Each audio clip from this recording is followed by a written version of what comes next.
everybody, and welcome to the Bioenergetics of Mixed Martial Arts. I'm Dr. Jason Gillis. So we've gone through sessions 1 and 2, and you're learning about the foundation here. You're learning about the basics. Last session we learned about the ATP PCR system, very important for explosive activities in the cage.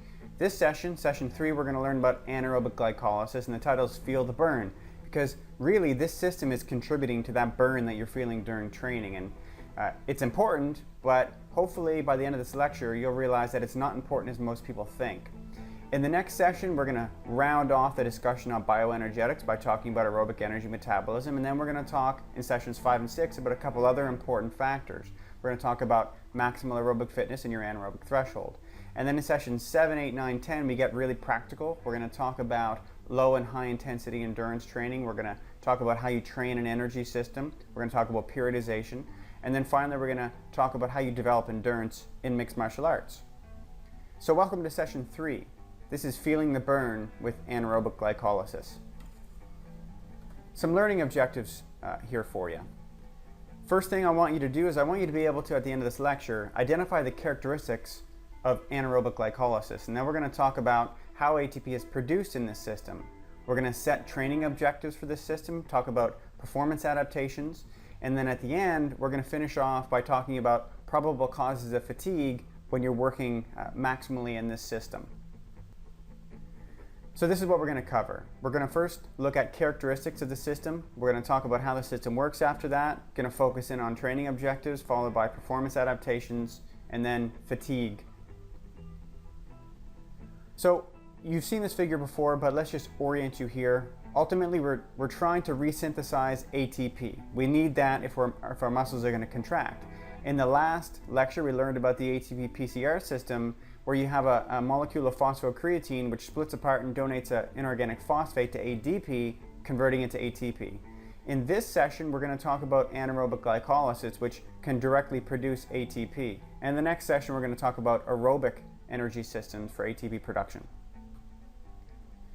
So what are the key characteristics of anaerobic glycolysis? Well, first, it's still anaerobic, just like the ATP PCR system. It doesn't require oxygen to make ATP. And it can provide ATP, it can resupply ATP quite quickly. Not as fast as the ATP PCR system, but still pretty fast, faster than aerobic energy systems. The thing is though, it can't supply ATP indefinitely. Some of the downsides, it's going to be producing lactic acid. Now, I'm going to take you through a little discussion on this, and hopefully by the end of it you'll appreciate that lactic acid really isn't the bad thing here. It's something else. And the other point that I want to make about anaerobic glycolysis, it really dominates maximal efforts up to about 2 minutes long, 120 seconds or so. And mixed martial arts, it's really characterized by longer efforts. A whole round is 5 minutes, and a whole title fight 25 minutes, and a normal fight is probably going to be around 50 minutes. So anaerobic glycolysis, it's not going to be a big factor in repeated effort sports like mixed martial arts. So how does the system work? Here's a simple overview. You generate new ATP from breaking down molecules of glucose or molecules of glycogen, and you don't need any oxygen to do this. So let's walk you through it step by step. So in our muscles, in our tissues, in our body, we have this energy system. It's really a series of enzymatic reaction, and it's called glycolysis. So if you've studied biology, you probably heard about this one before. So basically what you have is ultimately it's glucose. It's going to be entering through 10 or 11 chemical reactions, and it happens in this area called the sarcoplasm in the muscle, or the cytoplasm in cells. And if you want to know the rate limiting enzyme here, it's called phosphofructokinase, because just think of this as a series of enzymatic reactions that are responsible for just breaking apart a molecule of glucose.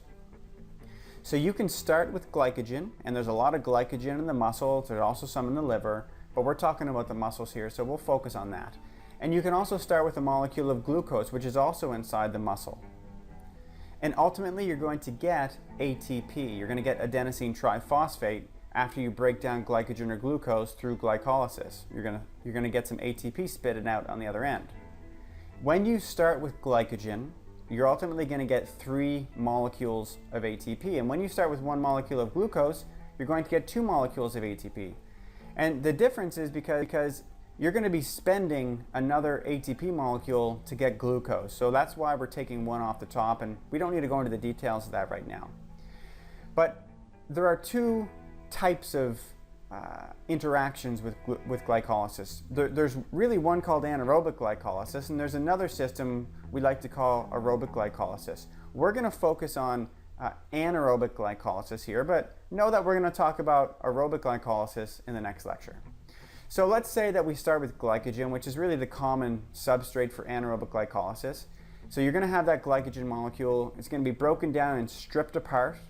In glycolysis, it's going to enter these chemical reactions, and ultimately what you're going to get at the end of glycolysis is 3 molecules of ATP, so we've already said that, and then you're going to get these other things. You're going to get these molecules. They're called NADH plus H. So basically, these are hydrogen ion carriers. So when you're breaking apart that glucose molecule and that glycogen molecule, there's all sorts of things flying off it. Picture it going through a car wash, and it's a really violent car wash, and it's just breaking the doors off, ripping the hood off, the steering wheel's going flying. Those are hydrogen ions, if you want to think of it that way, and they're flying all over the place. So we get the ATP molecules, we also get some hydrogen ions flying all over the place, and they end up getting picked up by these hydrogen ion carriers. And as part of this process, the glucose molecule, glycogen molecule going through that car wash, things are flying all over the place, breaking apart. We also get these molecules called pyruvate. And we end up getting 2 pyruvate molecules, and these are pretty important. When there is no oxygen at the end of glycolysis and these pyruvate molecules are there, they will be converted into lactic acid. So my question to you is, does lactic acid impair performance? So what we're looking at on the left-hand side of this figure is exactly what we've just seen. What happens to lactic acid? Well, after it starts building up in your muscle, so when you're engaged in high-intensity efforts of up to 2 minutes long, then you're going to have glycogen being broken down, converted into pyruvate ultimately. You're going to get some ATP, and you're going to get that pyruvate converted into lactic acid. So what happens to that lactic acid? Well, it's going to be buffered in the muscle, it's going to be pushed around the body, and it's going to disassociate into hydrogen ions, and this is important. So what happens is we're still in the muscle here, and so those hydrogen ions from lactic acid, they're going to be moving into the muscle. And what also happens is when you're exercising at a high intensity, remember, ATP, it's being broken down very quickly to power all of this muscle contraction. And if you remember in the last lecture, we talked about what happens when ATP is broken down, but I'll remind you again, we have the ATP molecule being broken down, and we get this buildup of inorganic phosphates and hydrogen ions inside the muscle. So it's not really the buildup of lactic acid that impairs performance. It's not at all.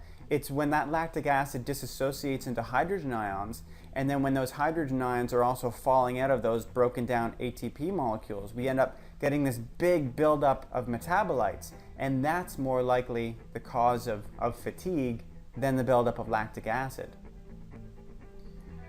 Okay, so we've seen this figure before. On the left-hand side, we're looking at percent contribution to the total ATP supply, ranging from 0 to 100%. And then on the horizontal scale on the bottom, we're looking at minutes of exercise, and this is like a typical round of MMA. ATP PCR system contributes to a little bit. Anaerobic glycolysis, it really doesn't contribute to very much either. You can see that shown here in blue. So what are your training objectives for this system? Well, you want to increase the capacity of anaerobic glycolysis. You want to improve the buffering of metabolites, and this is really important. You want to improve your body's ability to get rid of those hydrogen ions, to get rid of lactic acid, and to get rid of those inorganic phosphates.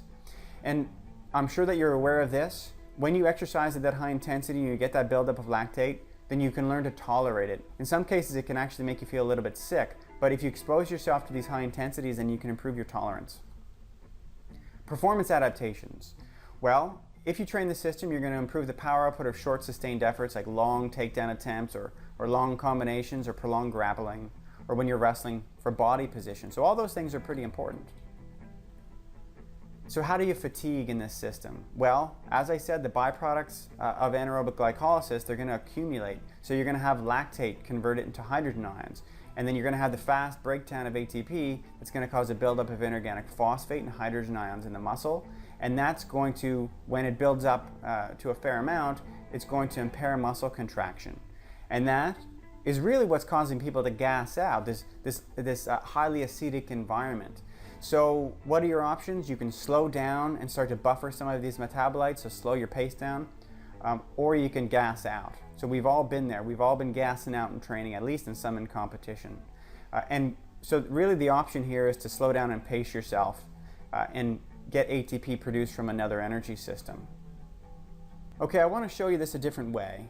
So what we're looking at here is on the vertical scale is the percent contribution to the total ATP supply coming from anaerobic glycolysis, and we showed you this before. If you're to engage in 1 6-second maximal effort, then about 44% of the ATP is coming from anaerobic glycolysis.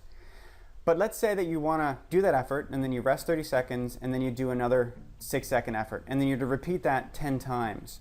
What happens to the amount of ATP coming from anaerobic glycolysis? It keeps on dropping down, dropping down, dropping down.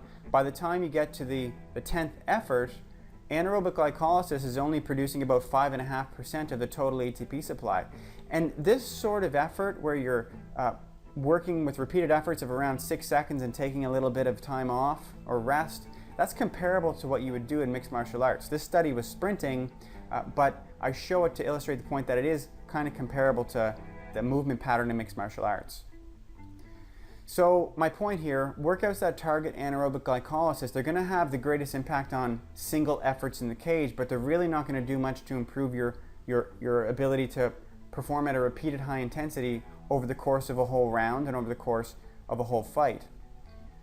So what energy system is really powering your effort in mixed martial arts over the course of a whole fight? Well, it's not going to be the ATP PCR system, that's 15 to 30 seconds. It's not going to be anaerobic glycolysis. That's really only going to be helping you out a little bit on these single efforts. The answer, it's the aerobic energy systems, and that's what we're going to be covering in the next video. So here's your summary. Anaerobic glycolysis, it's a high power system that's really less important than other systems in mixed martial arts. ATP is produced, but the acidity of the muscle, it's also going to be increased. So that's a downside. What are your training objectives for this system? Really, it's to improve the capacity of the system, but also to improve the buffering of metabolites and your perceptual tolerance to high levels of those metabolites. Performance adaptations, you may be able to improve your power of short, sustained efforts. Fatigue in this system is very likely, and that's going to be due to the increase in muscle acidity. So again, here are the references for further study. I hope that you learned something. I hope that you drew a distinction here in this video. And we're going to go on to the next one, and I look forward to seeing you then. Take care.